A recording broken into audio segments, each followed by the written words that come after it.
company. Once you know what my love's gonna feel like, nothing else will feel right. You can feel like moonbeam ice cream, taking off your blue jeans, dancing at the movies, 'cause it feels so mystical, magical, oh baby. 'Cause once you know my love is so mystical, magical, oh baby. 'Cause once you know my little heart to give, baby, I wanna give you the world. Not saying you gotta chase me, but I wouldn't mind it if you give me just a little bit of something we can work it with. But all you do is push me out. But I like it anyways, 'cause I think I'm getting closer to you every day. I know you'll come around to me eventually. Just sit back, relax, enjoy my company. Oh baby, trust me. Once you know what my love's gonna feel like, nothing else will feel right. You can feel like moonbeam ice cream, taking off your blue jeans, dancing at the movies, 'cause it feels so mystical, magical, oh baby. 'Cause once you know my love is so mystical, magical, oh baby. 'Cause once you know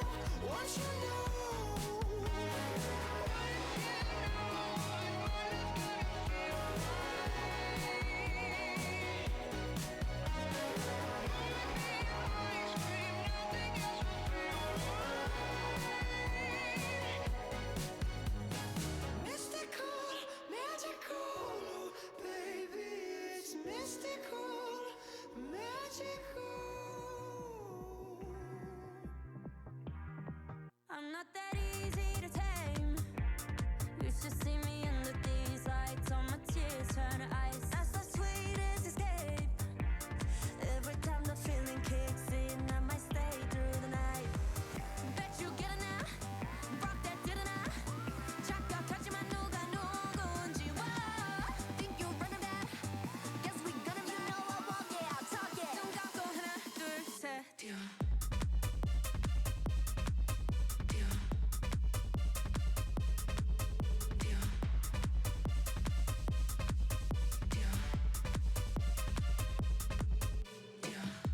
So come up with me, I'll take you high. That prima donna spice up your life. You know I got that shit that you like. So come up with me, run up, jump. Watch me running up the place. I'm already starting and my girls are on the way. Watch me upping up the place. Wanna see you bumping, baby, bouncing to the bass. Are you not entertained? I ain't gotta explain. I'm with all of my sisters, got him going insane, yeah. You know we on a mission, all gas, no brakes, yeah. Breaking out of this system, breaking out of this cage, yeah. Bet you get enough, ain't that did enough. 순간 있지만 누가 누군지, think you're running out. Just we gonna make it, walk it, talk it. 눈 감고 하나, 둘, 셋.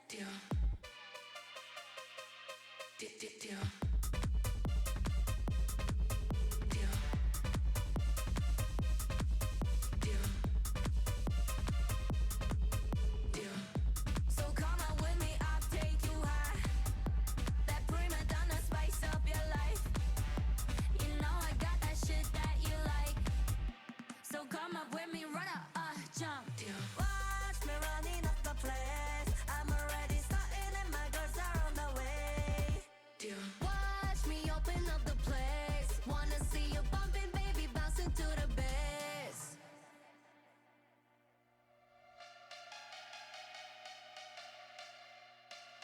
Blackpink in your area.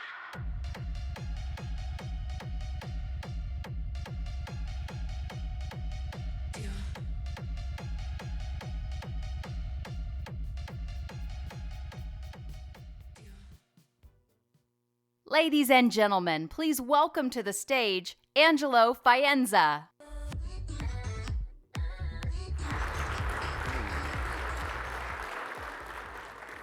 So good morning, everyone, and welcome. This is our 20th annual ISC West breakfast, and when we started 20 years ago, the crowd was a bit smaller, and the audience was one group, and it was security systems integrators, and it's really evolved over the years. So I want to welcome our security systems integrator customers, our security consultants, our end users, our enterprise access control customers, and a group that wasn't here 20 years ago, which is our contract hardware distributors, our wholesalers, our locksmiths, and our hybrid customers. Welcome to all of you.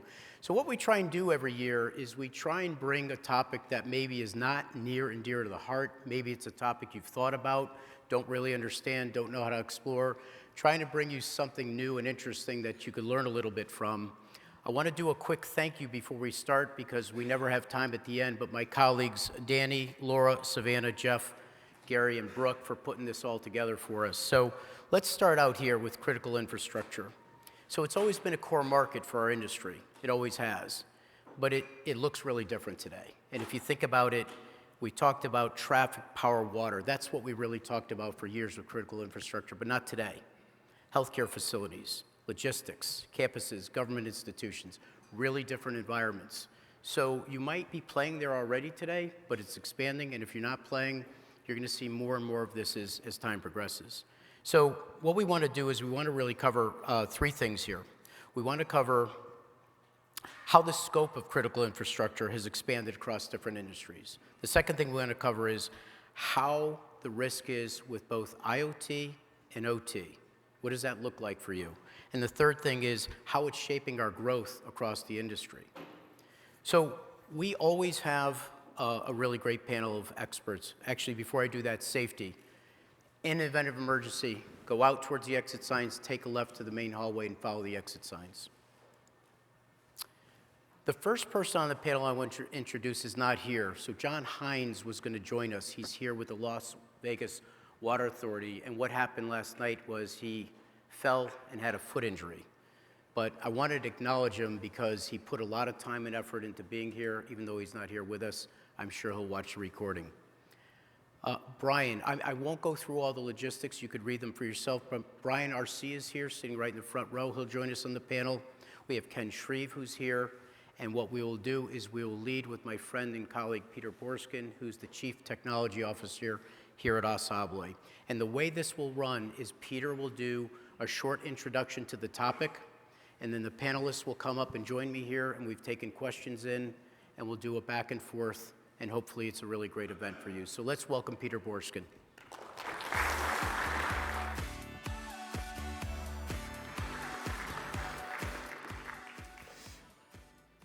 All right.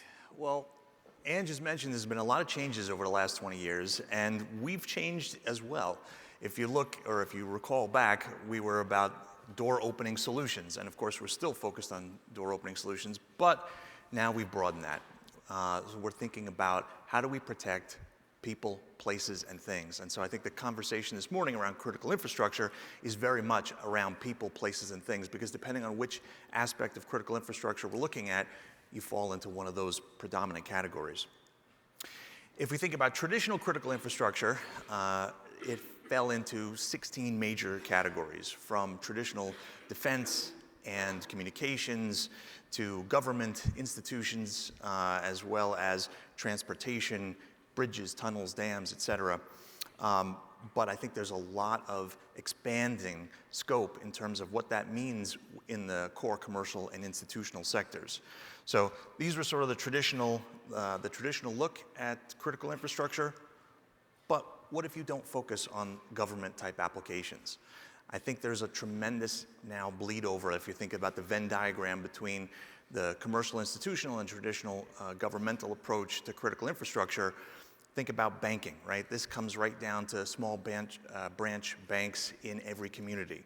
Food, the food supply chain, everything from major food suppliers, agriculture, aquaculture, right down to how that gets distributed in a local community. Supply chain, we've seen a number of supply chain attacks, everything from shipping and logistics through to attacking the supply chain directly. Bridges and tunnels, of course, you have municipal bridges and tunnels, but there's private as well. Urgent care facility, you don't necessarily think about an urgent care facility as critical infrastructure, but of course, It's part of that medical dimension of critical infrastructure. Waterways, manufacturing. When we think about even our own businesses around the world, we were considered critical infrastructure in that we're supporting building products that go into everything from commercial applications to governmental applications, military applications. So we became part of critical infrastructure ourselves at some point.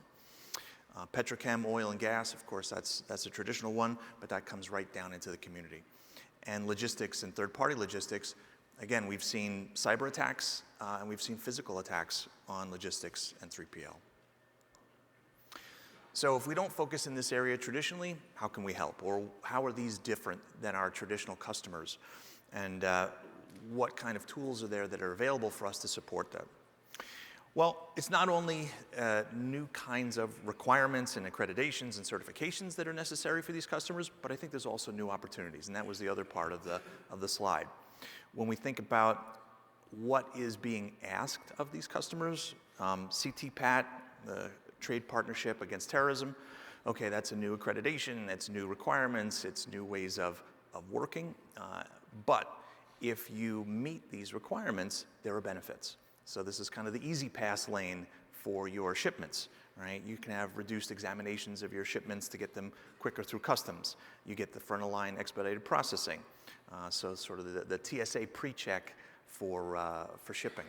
So I think there's opportunities if you work with your customers, take a kind of consultative approach to say, okay, here are the new challenges you have, but here are the new opportunities that you can leverage.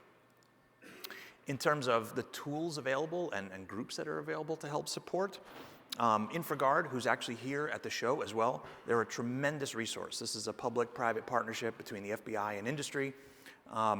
Many of us are members. I am as well. And they focus a number of resources. They provide declassified information. So it's not necessarily public information, but it's declassified. So it kind of gives you a good threat intelligence reporting about what's going on in your sector. They do support the 16 squares that I showed you before. So if you have customers in a particular area, or if you focus on a particular area, you can join InfraGard and become a member of one or more of these working groups. So it gives you more targeted information into your particular sector. And they also provide connections to FBI tools and training, a lot of kind of real-world exercises and capabilities, as well as some of the tools that they also provide, all for free.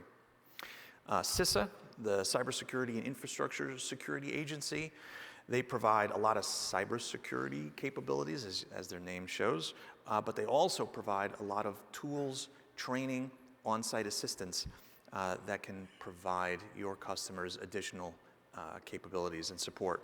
And of course, within our industry as well, SIA. This is actually this afternoon at noon.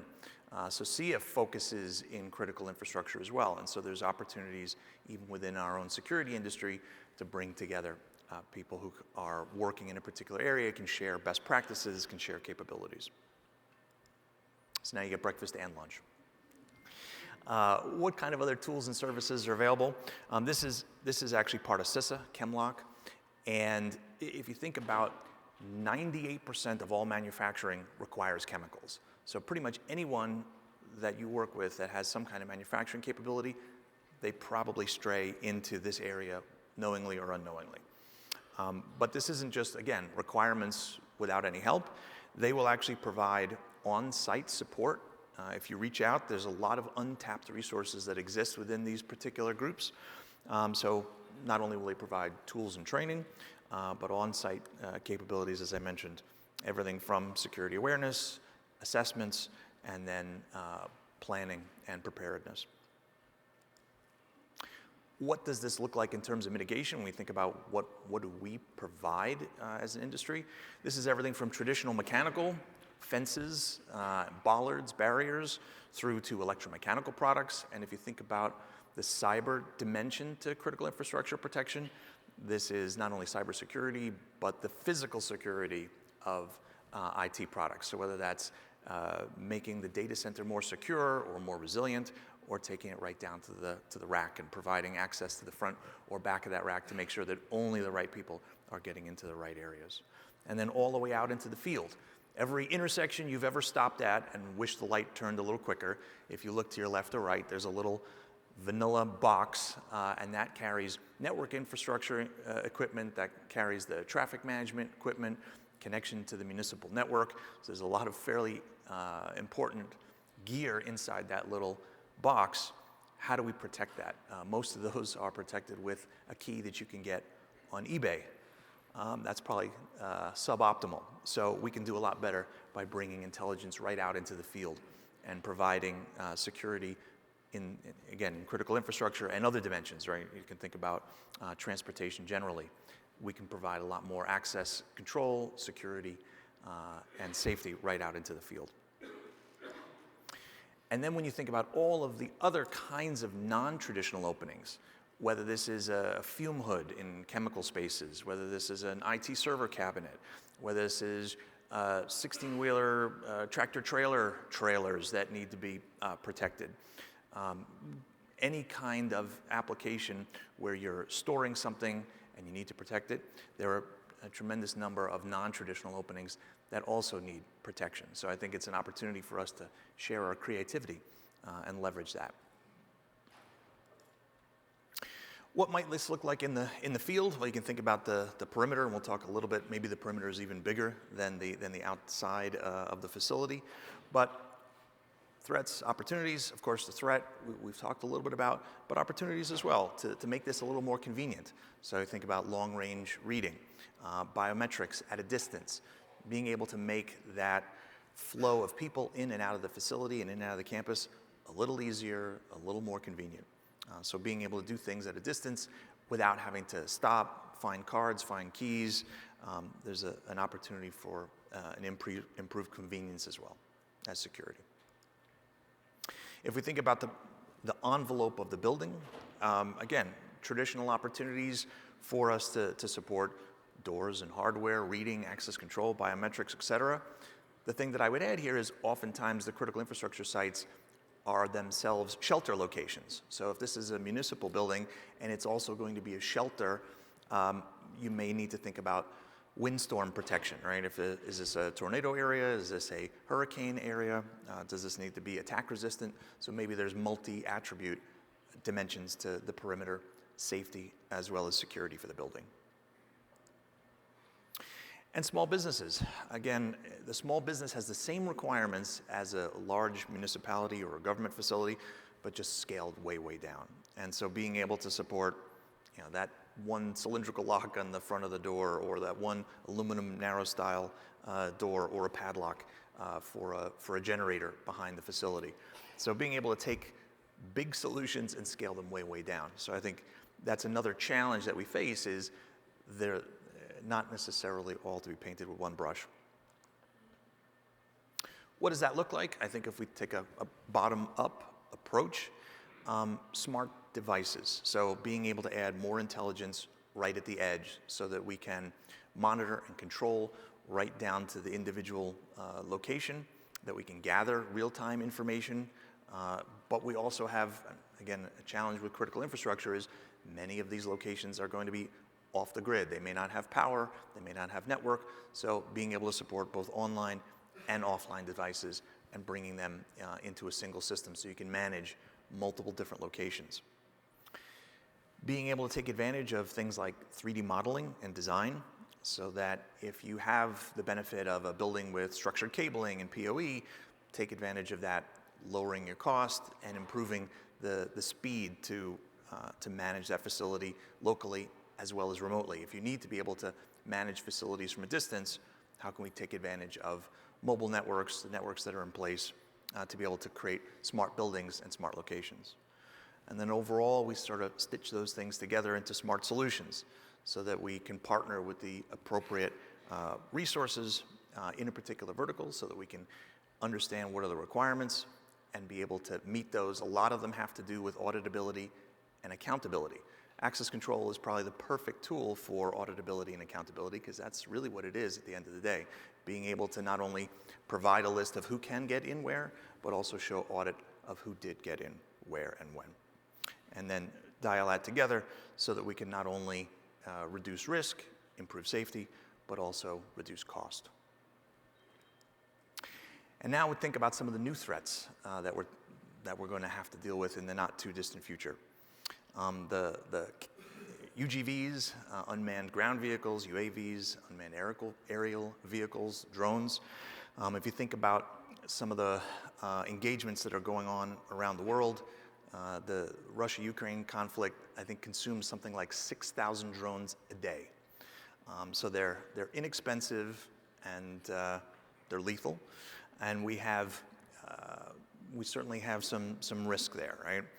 The Counter Act was created to enable military to be able to destroy drones. The Safer Skies Act was recently enacted to be able to provide local law enforcement with the ability to mitigate and interdict drones. But there isn't yet necessarily anything for us in the commercial and institutional space other than being able to detect and identify and pass off to local authorities what we're going to do with these UGVs, UAVs.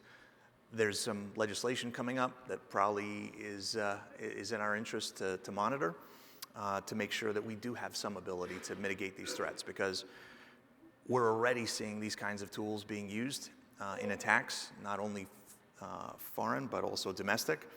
And if you think about public events, and even we talk about prison system, but once upon a time I did some more work in corrections, and they were already having challenges where at night it would rain contraband inside the prison yard, right? You could think cell phones and drugs and guns and all kinds of things. Drones were just, it was like Amazon delivery, right? So how are you going to mitigate some of these challenges?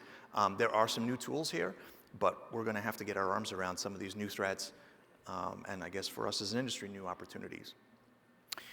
And so with that, I will pass the baton back, and we'll kick off the panel discussion.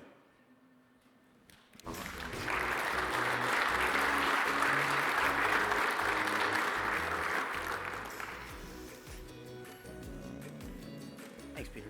Thanks, appreciate it. All right.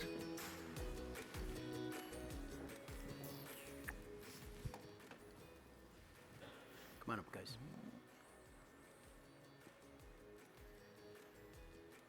Okay. So Brian and Ken are joining Peter and I.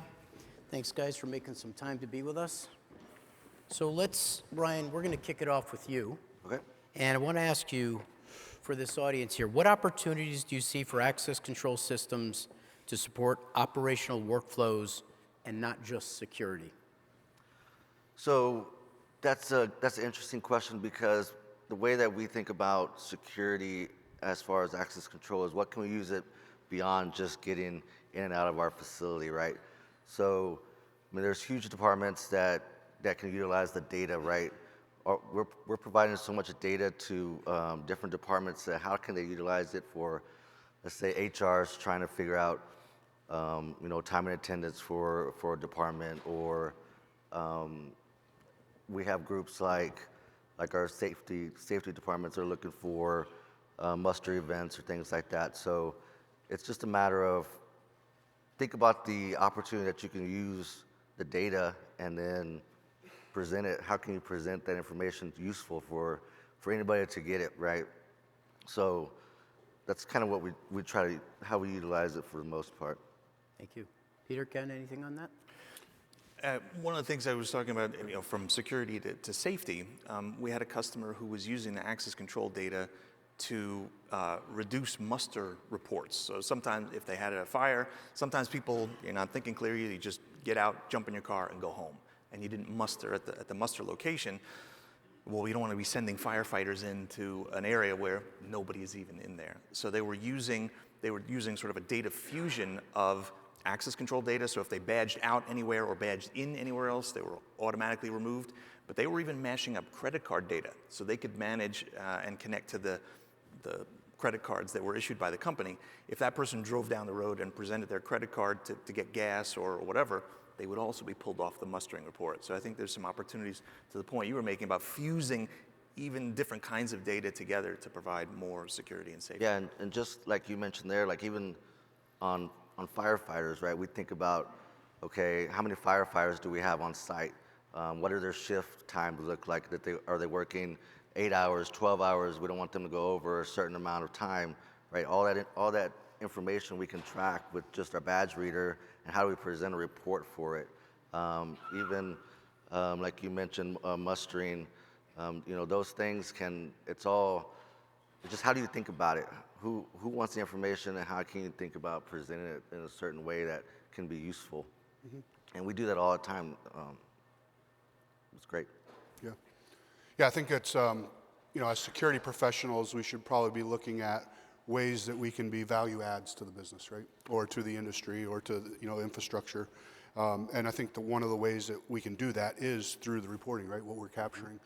There's a lot of data there, a lot of useful data, like you said, to other departments, maybe internally, and then stakeholders externally. So if you think at it from that way, kind of think outside the box, there's really an opportunity there to be able to provide data back to the other end users, the other competing interests, I should say. Yeah. So Ken, everyone here, all of us, every day, we're reading about AI. Yes. Of course, AI means data centers. Everyone's neighborhood's affected. Yeah. It's affecting stocks, the market, it's everything. So with regard to securing data centers, what are some of the biggest challenges that industry faces right now? Yeah, well, to kind of tie it with this, I would say the number one industry really or the number one maybe limiting factor to the growth of data centers now is really the power, right? Power availability. So the industry, if you would have told me 10 years ago that we would be building and selling data centers before they even break ground, I would have told you you're crazy, right? We used to build them and it'd take us a year to maybe 3 years to sell out a data center. Now we're selling them before they even break ground, right? But the limiting factor to that is how fast we can get power, right? Is the power availability. So anytime we're looking at purchasing a plot of land, the issue really isn't the land price in most markets. The issue is, well, what's the power study say? How quickly can we get that? And lots of times it's not good news, right? It's like a 5 to 10 year window of, okay, well, if we buy the land, bank it now, we buy the land, it's with the expectation that we're probably not going to be able to build on it for 5 years. Now, I would say that's the biggest challenge, and as the industry, we're kind of adopting and maybe pivoting to maybe looking at, modular nuclear reactors. I think that's probably the next kind of phase of powering the data centers. And then obviously, that ties in with all the infrastructure. From securing data centers, it's always going to be, the people.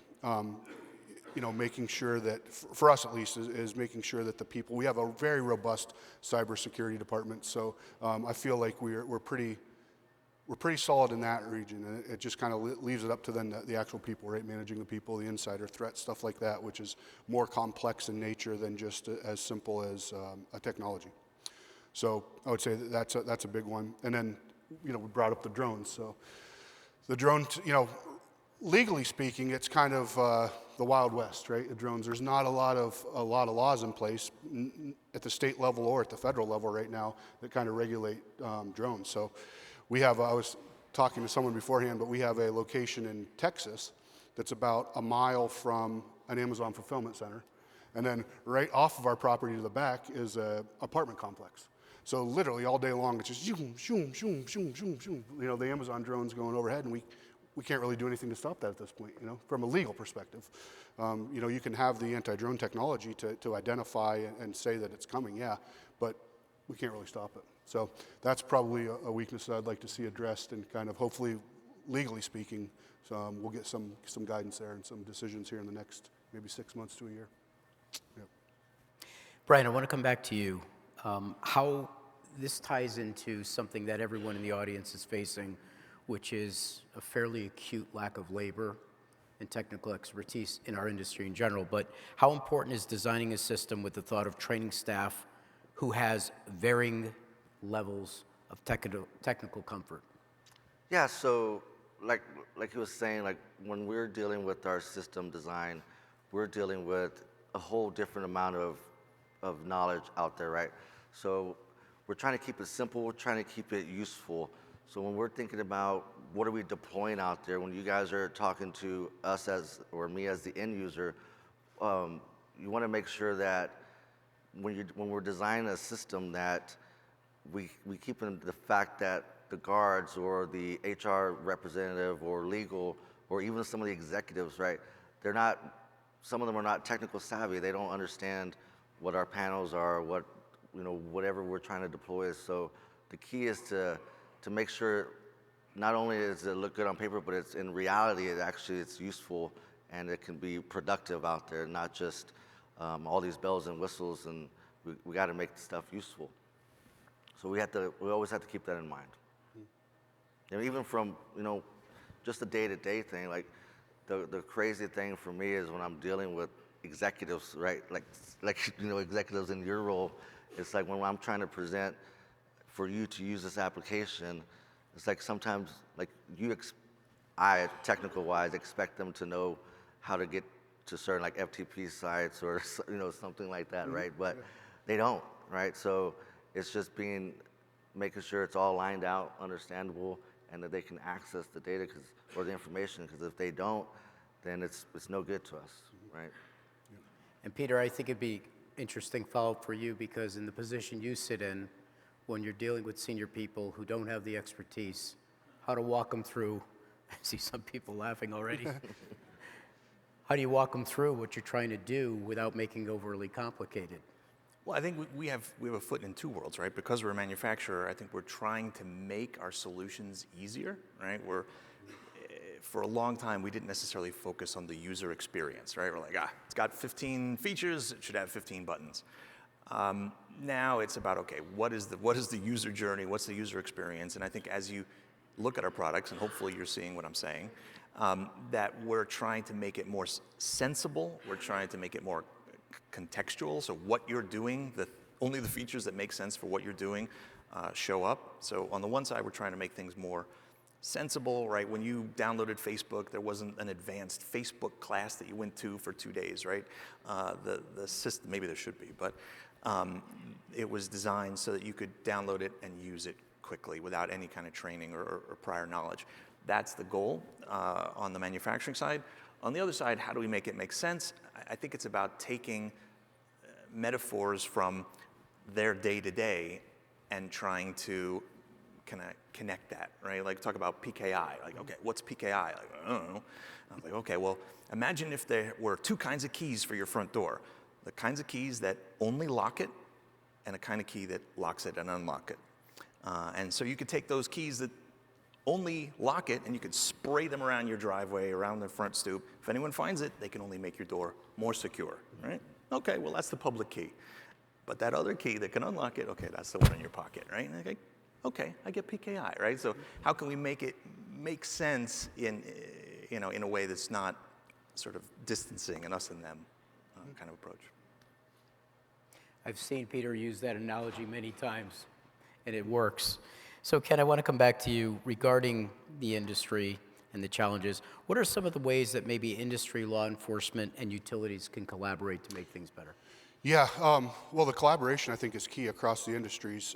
There's some ways that we've been successful with that, specifically speaking in Northern Virginia. So I sit on the Northern Virginia Physical Security Data Center Working Group, and that's industry, right? So data center, utilities, law enforcement, federal, as well as like CISA, right, is on there, and they're a founding member. So I think that collaboration has been huge, and the reason why is, everybody has competing interests, kind of, but there's mutual interest in areas that we can work together and make everyone's lives easier. So, from industry, I think that the federal law enforcement, specifically the Bureau, relies on us to provide a lot of information to them in order to kind of correlate it and see if there's trends and what's happening, right? And then we rely, same thing, on them to be feeding back and saying, okay, what's happening at, are you seeing stuff, say, in Columbus, Ohio, that potentially is going to affect us in Dallas, Texas, right?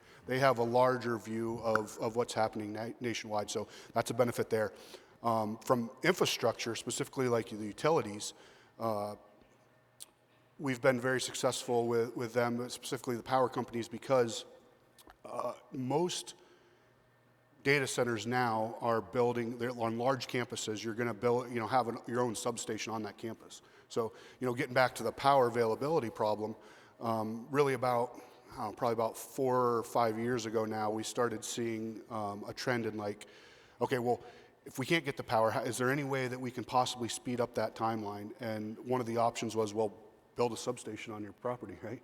It's expensive, but if you've got the money to do it and you can collaborate and work with your local utilities, that's the way to go.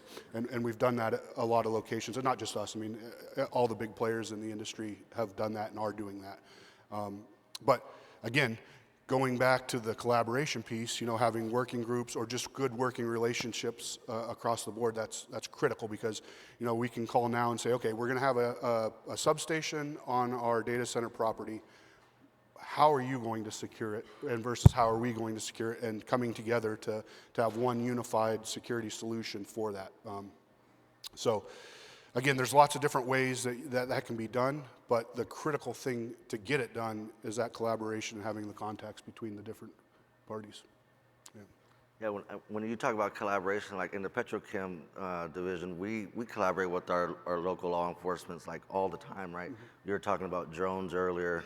Like, we're currently deploying a anti-drone technology right now, and when we finish the install and we present the training to our internal people, we also present it to law enforcement, right? Like, when we have an issue, how is law enforcement responding, right? That's how we all want that collaboration together. And then also with like, even, what else we got? Like, with the drones, they'll know where to go find, we can train them to go find the person flying the drones, right? Right. So things like that, it's all, even on training like mass shooting, right? We have collaborations with mass shootings at our facilities, right? How is the law enforcement gonna respond? How are they gonna enter our facility? Things like that. So there's a lot of other type of collaborations that we do with law enforcement just to get them involved and make sure our employees and contractors, everybody that's at our places, are safe, and law enforcement have a good way to respond to it. So, good.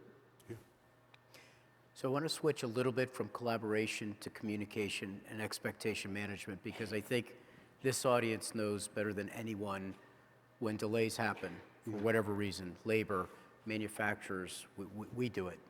A delay happens, a supply chain issue, something happens. What practices should the end user, Brian, this is for you, value most during the project or service call, and how can the integrators improve transparency about timelines, delays, risks, changes in scope? I think from an end user's perspective, it's a matter of being consistent, right? So, like, we deal with a lot of our integrator, has multiple facilities all around the country. So our biggest headache is just the consistency. When I'm calling one office to another office, I need it to be the same type of process, and it's, for some reason, that's hard to accomplish for integrators out there. So when we don't have that just pushes back on other issues that we're facing, delays in projects, or because I have to report to somebody, right? So when y'all think of the end user, it's not just me that's talking to the integrator. The end user that I have is out in the field, right? The guys that are actually using the equipment. So my biggest thing is just being consistent, being transparent to the end user, having a good relationship. That's what within my department, we strive to have good relationships with our integrators, with our vendors, things like that, because those relationships can make the difficult questions easier to answer and easier to ask, really. And that's what we're big on is, there's probably people in here right now that if you build that good relationship with any of your vendors, your integrators, things like that, it just makes it easier to have conversations and just be transparent, be open about what's going on. Let us know, or let anybody know that if there's slips and delays and things like that, just bring it out to the open, and we'll get through it together, right? We all have a customer that we're trying to please, and that's how we approach things like that. Peter, you see it a lot from our end. What's your perspective? I think as a high level, bad news early is good news, right? Right.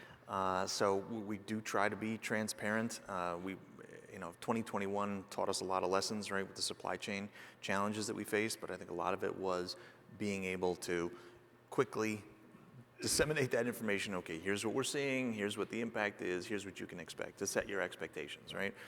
We can't change the reality, but at least we can make sure that you're not surprised or any more surprised than we are. So I think it's about to your point, creating lines of communication and providing that in a good way.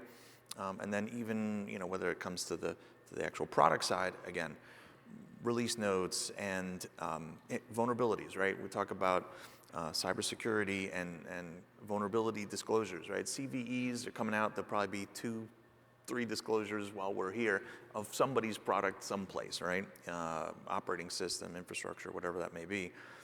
How do we provide that information in a good way? Okay, here's what we found, here's what we see, here's how you mitigate it, here's what's affected. So I think it's, again, about keeping those lines of communication open and providing a good way to know the state of products, security, OT security, and delivery and availability.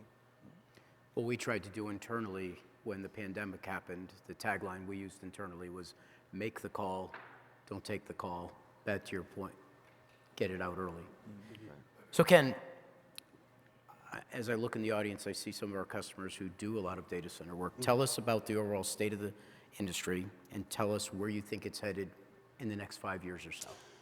Yeah, well, in a good way, business is booming, right? So, but it's now we're in the good problem of trying to keep up, right? Everybody, all of us in this room, right? If you support the data center industry at all, if you're, whether that's utilities, whether that's, a vendor, whether that's a product, whether that's an end user, it's a breakneck pace right now. The statistics are somewhere between like 23% and 26% growth annually, right? Which is insane for an entire industry. It is. And that's projected out 5 years at a minimum, but likely 10 years. With the AI boom, who knows, right? All of it takes more and more computing power, which means more and more data centers, which means the more and more infrastructure and all the services that support it. So it's not going anywhere. It's getting bigger, So I think that trying to get ahead of that now, all of us collectively, is where our heads need to be, in the sense of, if you haven't, if you again support that in any way, whether it be devices, whether it be services, then is to start ramping up and realizing that, if you haven't already, that it's going to be a huge business and a huge part of your business is supporting that industry. Now, as far as getting back to kind of the power thing, I think we'll end up going probably nuclear with a lot of it. I think, to be honest with you, that's the future. It'll always be a hybrid of it's not mean that your general electricity, that's not going to go away, but it'll probably be augmented through nuclear where you can. I mean, you already see it with some of the real kind of, I don't want to say cutting edge, but some of the industry leaders who are less risk averse, right? Who are kind of out there on the cutting edge and kind of testing some stuff. That's where they're headed. I mean, you've heard crazy stuff about putting data centers underwater, possibly in space, stuff like that. I don't know. That's probably many, many years off. But the reality is the nuclear is coming soon. Yeah. And so as an industry, it's a great problem to have. But it's really is at breakneck speed and moving fast and only speeding up. So I see that happening over the next 5 to 10 years, and kind of all of us collectively need to be able to pivot and take care of that. Great, thank you. And meet the demand. So Brian, I want to come back to you on talking about operational reality as the end user. So for our integrator customers, how can they better align planning execution with the real world constraints of the utilities such as yourself, addressing downtime, access restrictions, shift-based workflows? How can they do that? Yeah, so it's really understanding like our environment, right? When you're scoping out a project, understand that there's going to be a little more time to enter a facility, right? It takes time to get permits. We've had times where the sales guy or the program manager at one of our integrator sites would, they would get upset because they took 4 hours to get a permit. Well, that's, you don't understand the process, right? We're trying to explain to you that it takes time. So it's really, if you want to work in the petrochem division, like understand what goes on, what it looks like for a worker to there's shift workers, there can't be any downtime on equipment, or doors can't be open for a long time, right? All this there's things that are audited that people aren't aware of that are audited. So those things like that you have to be aware of, and ask the questions, right? And just be ready for a surprise, because sometimes it happens, right? Sometimes we can't work. Sometimes if the wind is going in the wrong direction, we have to delay something, right? And just, you got to have that communication with the end user, but we also got to have the communication with the people in the field, so we know what's going to happen on the day of the install, right? So it's just being aware that there's going to be surprises, there's going to be issues, there's going to be changes in the schedule, and just figure out a way to approach that in a timely manner. So Ken, along the same lines, what steps can the vendors and integrators take to better assist the data center provider, you? Yeah. So we were talking about the communication, right? I think the communication piece is a huge part of that. I always tell people if you're going to lean one way or the other, lean towards over communication than under, right? And the timeliness of that. If you can get bad news up front, then you can manage that, right? You can do damage control and figure out a solution. So that's the big thing. I think having, from a project management perspective, having a general cadence for the communications, is meetings set up, depending on, maybe at the beginning of a project, it's monthly. Then as it gets closer to RFS dates, coming down to, biweekly, and then down to maybe even daily towards the end. So establishing that cadence, I think, either as an end user to the vendor or vendor back to end user, but agreeing upon that and getting a game plan in place has been very successful. And then, again, having those contacts to go back and forth, knowing who you need to talk to get things done. I think that's the biggest thing. A lot of us have very large companies, right? So you need to really identify the specific individuals up front who you need to talk to, who are experts in that, maybe that one specific device that you can go to and say, hey, we're having this problem, we need to change the programming on this device. Who do I speak to? Well, you have a company of 250,000, you need to know like the 2 or 3 people who know how to get that done. So I think that has been very important for us and something that we've progressively gotten better at. And moving forward, Assa Abloy is a great example, right? Huge company, but it's great to have the contacts of the specific people that can help. So I would say that probably the communication piece. Yeah. So Peter, when a new security technology is being rolled out, what's the biggest cultural or workforce challenges? Well, I think we have a few. So I think you mentioned AI. We're focused on a particular area, and we have tools that we've used for a long time to do development. So we're having to retrain our staff. There are new materials that are coming out, so material science is playing a role in our development.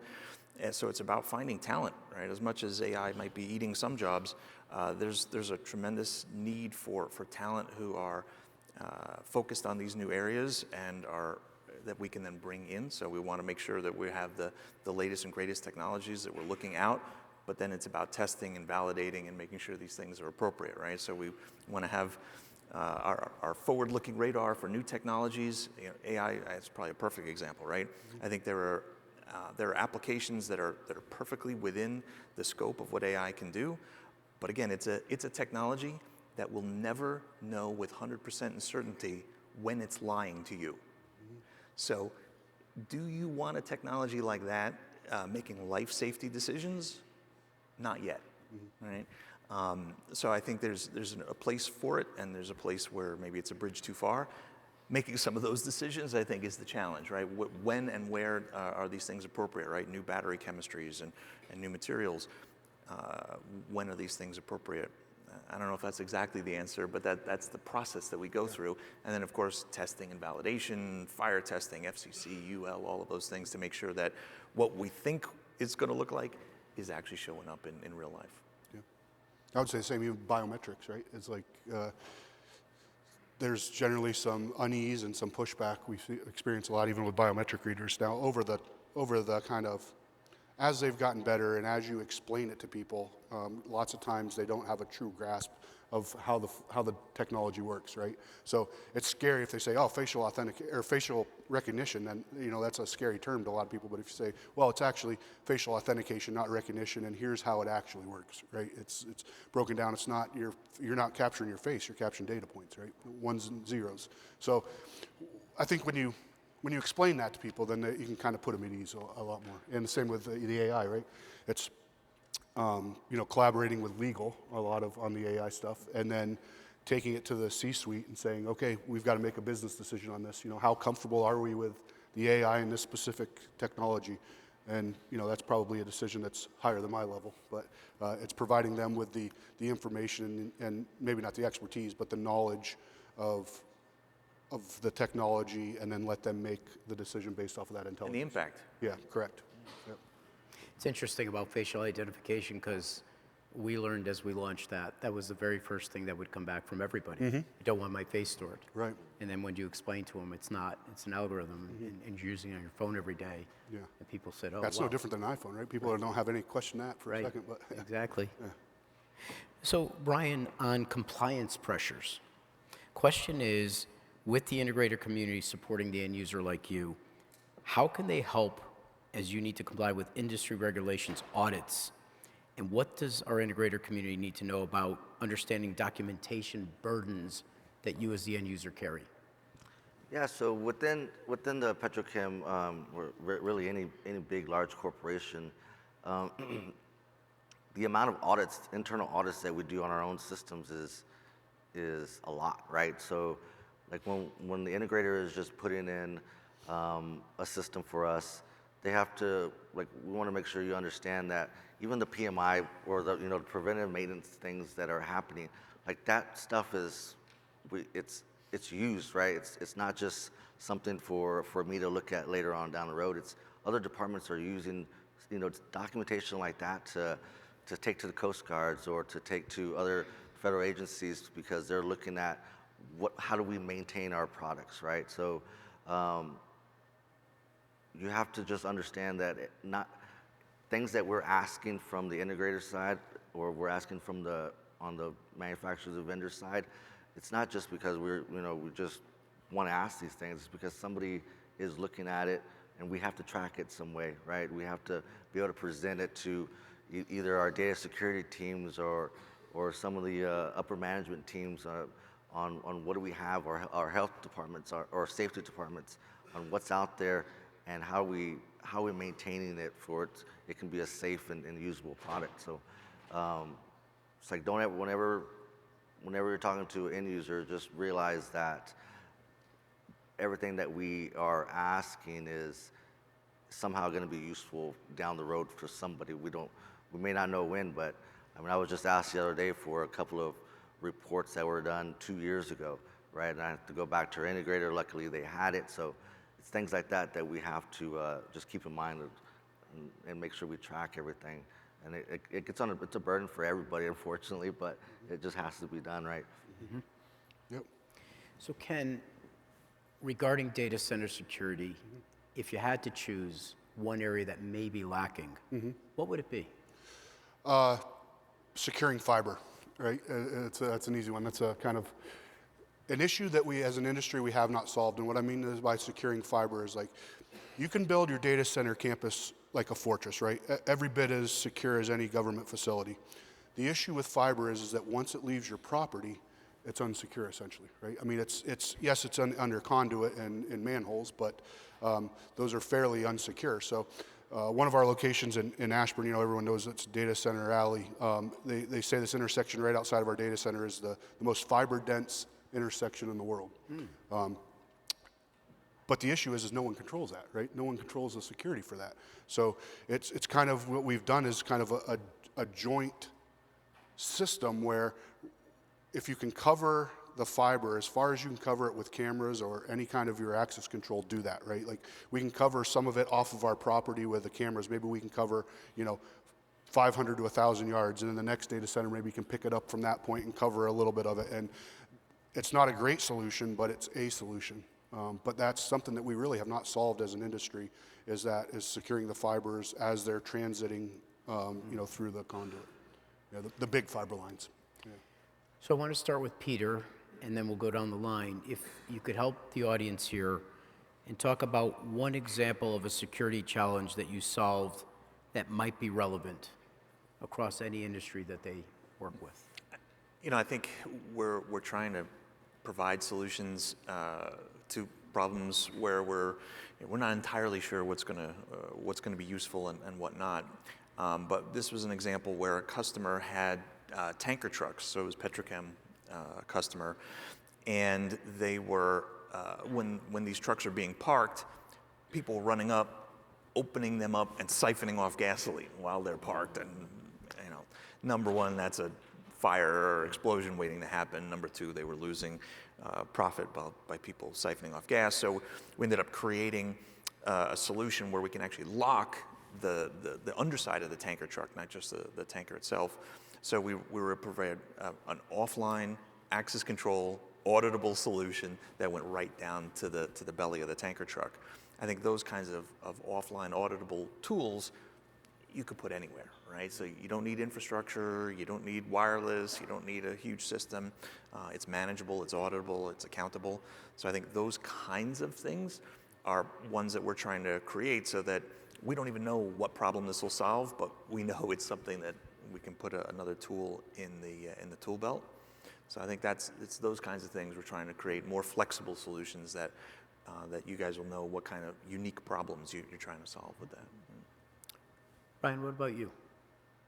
What's a unique security challenge that you might face that would be relevant to the crowd here? Security challenge would be, let's see. We have a lot of,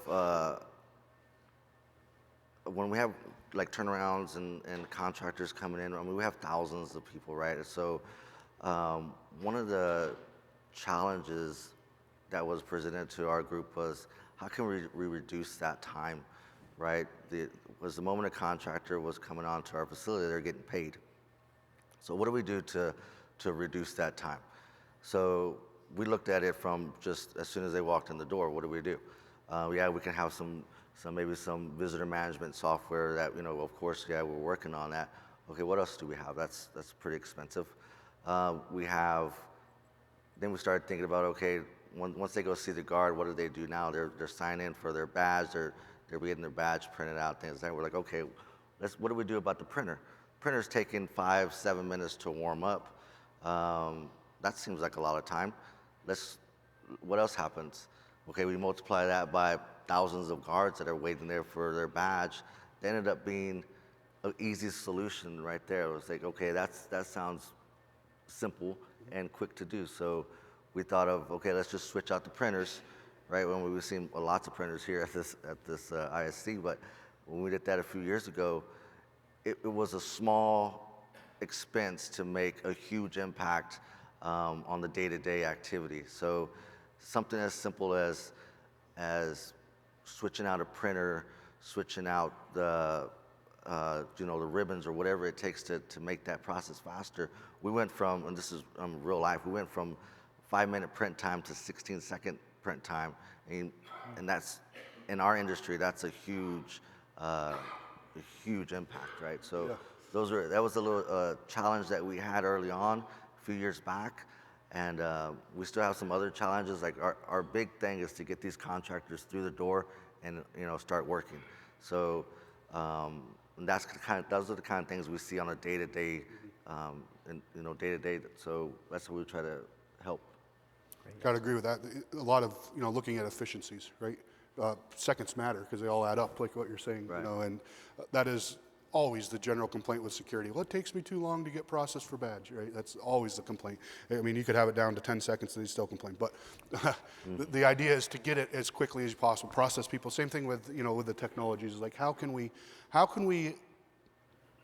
and always think, how can we better assist the security officer, the one sitting at the front desk to make their lives easier, right? And you can do it through, the AI and cameras, right? So it's filtering through all the alarms and say, well, what's really important versus what isn't, right? It's kind of like death by 1,000 paper cuts when you're talking about the alarms. They're just seeing them all over and over and over. But if you can filter that down to ones that are truly important, then that's a win, and something that we should go for. And like I said, looking at efficiencies across the board all the way. Right. And you guys have been doing a great job for the people with technologies, right? I think that it's getting better and better daily and yearly on that, So. Thank you. Yeah. So, last question. It'll be the same one from each of you, and I'll start with you, Ken. Okay. As we know, critical infrastructure is going to grow at least for the next 3 to 5 years. if there is one thing in terms of an innovation or a trend that you see that will affect the industry, what would you say it would be? Yeah, well, for data centers specifically, it's the power option, right? It's got to be, because that's the only thing slowing the industry down is power availability. We've worked with the general contractors, and we've got the build time down significantly, right? Like, you can basically break ground to fully functional in about 9 months to a year, which is great. That's with the size of these data centers. 96 megawatt data centers are bigger than aircraft carriers. I mean, they're gigantic buildings. So to have the construction time dialed in that well is fantastic. But the limiting factor, again, is the power. Doesn't matter how fast you can build them if you can't power them up. So that's really the biggest issue that we're seeing, and something that, you know, we got to solve that, and solve it fast, because we don't. Collectively, we've got to meet that demand, right? The demand is there, and it's not going away again. And, you know, you look at it all the way through it. You could make the argument that it's a national security question. It is. Right, in the sense of being able to keep up with the demand to help us win the AI race, which brings in all the geopolitical, you know, questions in. So it's bigger than just making some money, right? It's bigger than that. So I think collectively we need to come together and solve that. Thank you. So Brian, a trend or innovation next 3 or 5 years, what would you say that would be helpful to the industry? Well, I think really for the things that we're looking at, it's not a innovation, but we're more moving towards cloud solutions, right? So when we think about cloud solutions, a lot of these products that we're seeing, everything is being offered. Your product has something to do with being in the cloud, right? And when it comes to our type of environment, our data security teams they're really weary about what goes in the cloud, right? What PII data is out there. So we're moving towards that, of course, right? We're being a little more open to the idea of it, but I think it's going to go that way, right? And at least in our industry, we're going to move more and more towards cloud. And there's probably a lot of other companies out there that are using cloud for everything, right? But when it comes to, you know, the public eye for a company like that I deal with or that I work for, everything has to be secure, right? We can't let anything out in the open. The information that's out there, we have to make sure that it's just locked down, and that's where we really are. You know, we really want to make sure that when we're talking about cloud solutions on all y'all's products out there, that y'all understand that it's not that we don't want it, right? We want the benefits of whatever the cloud can offer, but we have to be sure that it's protected. Thank you. Peter, what do you see? Yeah, I mean, I think it's really listening to our customers and our partners, right? I don't think it's a trend I don't think it's a new trend. It's a continuous trend, right? Hearing some of the things you're talking about. Okay, cloud security. Can we use cloud technology but put it on premise? Right. So I think it's about understanding the changing threat landscape and being reactive, being resilient, and responding to it. So okay, well, we want to continue to kind of take those things in, be resilient if we need to change those things. If new regulations come, we want to make sure that we're understanding that and kind of putting some forward-looking radar. So I think it's a don't go it alone, right? We need to take a look at industry expertise. We need to make sure we stay close to customers. We need to look at technology trends and then try and make sure that we're pulling all these things together. Kind of don't go it alone. I guess that's what I would pull out of it. Yeah. So to the audience, thanks for being here. We know you have a really action-packed schedule. And to Peter and Brian and Ken, thank you for being on the panel. They will be available if you'd like to chat with them afterwards, but otherwise we're going to wrap it up and say thanks so much again. All right. Just going to take a quick picture. Okay.